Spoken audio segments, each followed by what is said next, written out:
Hello class 12। आज हम अपने चौथे प्रकार की अभिक्रियाओं के बारे में पढ़ने वाले हैं, जो हैं अपचयन अभिक्रियाएं या जो हेलो एल्केन्स की अपचयन अभिक्रियाएं कि हेलो एल्केन्स किस प्रकार अपचयित होते हैं। तो हेलो एल्केन का अपचयन अनेक प्रकार से कराया जा सकता है। जैसे हम कुछ अपचयनों के बारे में पढ़ते हैं। नंबर पहला जो अपचयन अभिक्रिया है वो है ZnHCl या जिंक और हाइड्रोक्लोरिक अम्ल द्वारा अपचयन। तो इसको हम कहते हैं ZnHCl द्वारा अपचयन।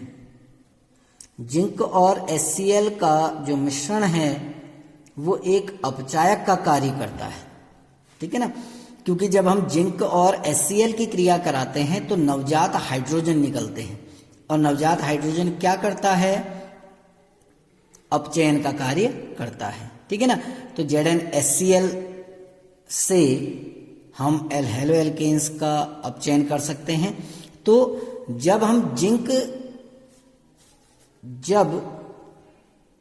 जिंक या SN स्टेनस भी हो सकता है, दोनों में से कोई एक, ठीक है ना, जैसी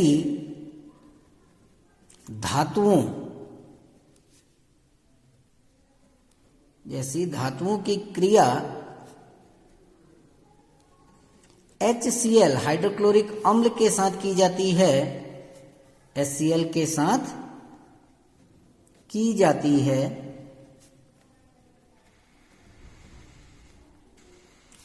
तो नवजात हाइड्रोजन का निर्माण होता है। तो नवजात हाइड्रोजन, अब नवजात हाइड्रोजन को हम एक बड़े ब्रैकेट के अंदर लिखते हैं इस तरीके से। नवजात हाइड्रोजन का निर्माण होता है, नवजात हाइड्रोजन बनती है, का निर्माण होता है, जो एल्किल हैलाइड को अपचयित करती है। अब किस प्रकार अपचयित करती है, देखिए, उसको हम अभिक्रिया के आधार पर समझेंगे कि जब हम जिंक और HCl की क्रिया कराते हैं, जो कि एक अपचायक है। अपचायक किस कारण से हैं वो भी समझना, कि जब जिंक धातु को या SN को, स्टेनस धातु को HCl के साथ मिलाया जाता है तो हमारा एक यौगिक बनता है ZnCl2 और नवजात हाइड्रोजन बाहर निकलते हैं। ये जो न्यूली बॉर्न हाइड्रोजन है, नवजात हाइड्रोजन, ये एक अपचायक होते हैं जो एल्किल हैलाइड या जो हेलो एल्केन्स है उनको अपचयित कर देती है। जैसे हेलो एल्केन आपका ये है, सपोज करो CH3CH2I। तो ये जो नवजात हाइड्रोजन है आपके, ये इस एथिल आयोडाइड को एथेन में अपचयित कर देती है, CH3 single bond CH3 plus HI, ठीक है ना। इसको एथेन में अपचयित कर देता है। एक हाइड्रोजन इसके साथ जुड़ जाती है, दूसरी हाइड्रोजन आयोडीन के साथ बाहर निकल जाती है। इसी प्रकार हम जिंक और एथिल अल्कोहल या जिंक और अल्कोहल के मिश्रण का प्रयोग भी अपचायक के लिए यूज कर सकते हैं। कि जैसे जिंक है और इसको हमने एथिल अल्कोहल में C2H5OH में, माना हमने इसको मिला दिया, तो ये एक क्रिया होती है इन दोनों के बीच में, और जब इनके बीच में क्रिया होती है तो ये बनाता है जिंक एथॉक्साइड। ये बनाता है जिंक एथॉक्साइड C2H5O का होल ट्वाइस Zn, और ये दो नवजात हाइड्रोजन बाहर हो जाते हैं, ट्वाइस H। ये जो दो नवजात हाइड्रोजन हैं ये एल्किल हैलाइड जैसे C2H5I है, इसका अपचयन करने का कार्य करते हैं। तो ये इसको बदल देंगे एथेन में C2H6 प्लस HI। तो इसको एथिल जो एल्किल हैलाइड हैं उनको एल्केन में अपचयित करते हैं। चाहे आप ZnHCl ले लो या आप Zn और अल्कोहल का प्रयोग करके भी अपचयित कर सकते हैं, ठीक है ना। अब दूसरा अपचयन, अब हम दूसरे अपचयन के बारे में पढ़ते हैं। ये जिसको हम उत्प्रेरकीय अपचयन कहते हैं, इसको उत्प्रेरकीय अपचयन कहा जाता है। यानी उत्प्रेरक की उपस्थिति में हाइड्रोजन गैस द्वारा अपचयन, ठीक है ना। उत्प्रेरक की उपस्थिति में हाइड्रोजन गैस द्वारा अपचयन। तो हम कहते हैं जब कुछ धातुएं हैं जैसे निकिल है, पीडी है, पीटी है। जब निकिल, प्लेटिनम, पीडी आदि, इनमें से कोई भी आदि धातु उत्प्रेरक की उपस्थिति में, आदि धातु उत्प्रेरक की उपस्थिति में एल्किल हैलाइड को की क्रिया हाइड्रोजन गैस H2 गैस के साथ की जाती है, उत्प्रेरक की उपस्थिति में होता है, इसलिए इसको उत्प्रेरकीय अपचयन कहा कहते हैं। तो अपचयन हो जाता है, तो एल्किल हैलाइड जो है एल्केन में अपचयित हो जाता है, एल्केन में अपचयित हो जाता है। सिंपल सी अभिक्रिया है कि आपके पास कोई एल्किल हैलाइड है RX, इसकी रिएक्शन आप हाइड्रोजन गैस के साथ करा रहे हो किसी धातु उत्प्रेरक। अब जो डी ब्लॉक के तत्व हैं वो अच्छे उत्प्रेरक होते हैं, तो निकिल, पैलेडियम, पीटी, कोई भी धातु उत्प्रेरक का प्रयोग कर सकते हैं। तो ये बदल जाता है RH प्लस HX में। अब इसको देखिए, अभिक्रिया के आधार पर समझिए।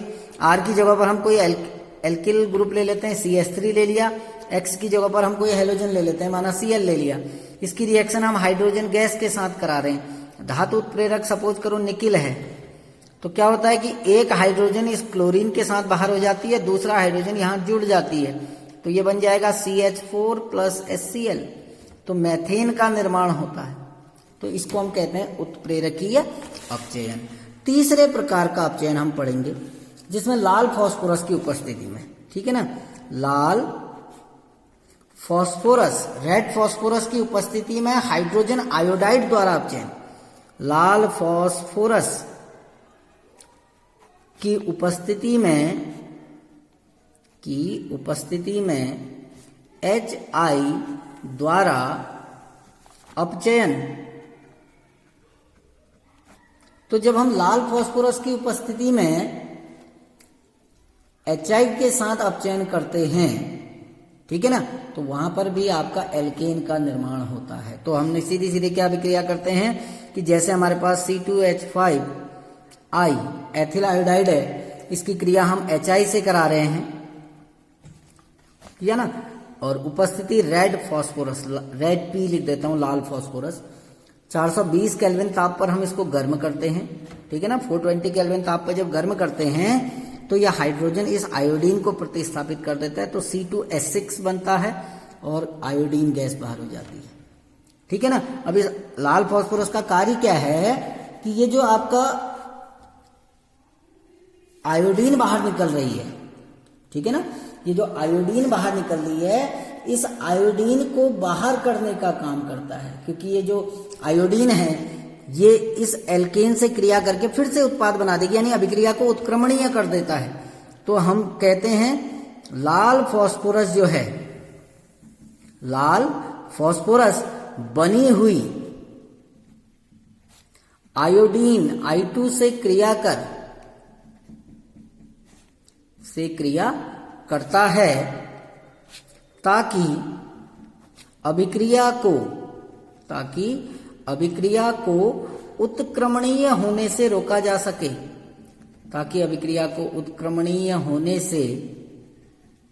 रोका जा सके, अब कैसे, अगर आयोडीन ऐसे मिश्रण में रहेगी तो ये आयोडीन और ये फिर से क्रिया करके ये बना देंगे, तो इस आयोडीन को बाहर करने के लिए फास्फोरस का प्रयोग किया जाता है, ठीक है ना। ये फास्फोरस का काम क्या होता है, ये इस आयोडीन से क्रिया करके Pi3 बना देता है, आयोडीन से क्रिया करके Pi3 का निर्माण करता है। तो ये थी हेलो एल्केन के अपचयन अभिक्रियाएं, ठीक है ना। अब कुछ अन्य अभिक्रियाएं भी हैं इसकी, ठीक है ना, हेलो एल्केन की कुछ अन्य अभिक्रियाएं जो होती हैं कुछ, ठीक है ना। तो कुछ अन्य अभिक्रियाएं भी आपको बता रहा हूं। जैसे पहली अभिक्रिया इसमें आपकी हैलोजनीकरण है, हैलोजनीकरण, हैलोजिनेशन, हैलोजनीकरण। तो जब हम किसी एल्किल हैलाइड की क्रिया किसी हेलोजन के साथ कराते हैं प्रकाश की उपस्थिति में, तो डाई प्रतिस्थापी, ट्राई प्रतिस्थापी, टेट्रा प्रतिस्थापी यौगिकों का निर्माण होता है। जैसे मैं यहां पर लिख देता हूं, जब किसी हेलो एल्केन की अभिक्रिया किसी विशिष्ट हेलोजन, अब विशिष्ट कहा सारे हेलोजन नहीं, किसी विशिष्ट हेलोजन से की जाती है, किसी विशिष्ट हेलोजन से की जाती है, तो 2,3 प्रतिस्थापी उत्पाद का निर्माण होता है।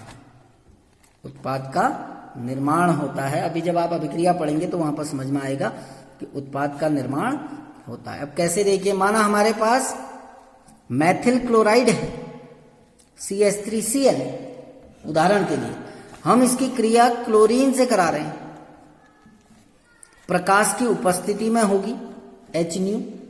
अगर प्रकाश नहीं है तो आप 520 से 670 केल्विन ताप पर इसको गर्म करोगे, तो ये क्लोरीन क्या करती है, जो अन्य हाइड्रोजन है उनको प्रतिस्थापित कर देती है। तो यौगिक क्या बनेगा, CH2Cl2 बनेगा ना। HCl बाहर हो गया, उसको मैं लिख नहीं रहा हूं। इसकी क्रिया फिर से क्लोरीन के साथ कराई इन्हीं कंडीशन में, तो ये क्लोरीन ने फिर से एक हाइड्रोजन को प्रतिस्थापित किया, तो क्या बन जाएगा, CHCl3। इनकी क्रिया फिर से क्लोरीन से कराई तो क्या बन जाएगा, CCl4। तो द्विप्रतिस्थापी, त्रिप्रतिस्थापी और चतुष्क प्रतिस्थापी उत्पादों का निर्माण होता है। HCl आपका बाहर निकलेगा हर जगह पे, तो यहां पर आप हर जगह पे HCl लिख सकते हैं। रिएक्शन कंडीशन यही होंगी, या तो प्रकाश की उपस्थिति में अभिक्रिया संपन्न होगी, या आपके 520 से 670 केल्विन टेम्परेचर आपको देना पड़ेगा, ठीक है ना। और दूसरी जो अभिक्रिया है वो बहुत इंपॉर्टेंट रिएक्शन है, आपने कक्षा 11 में पढ़ी है, फ्रीडल क्राफ्ट अभिक्रिया। फ्रीडल क्राफ्ट अभिक्रिया और एल्किलीकरण। एल्किलीकरण, जो एल्किल हैलाइड होते हैं वो एल्किलीकरण देते हैं। तो मैं यहां पर लिख देता हूं कि जब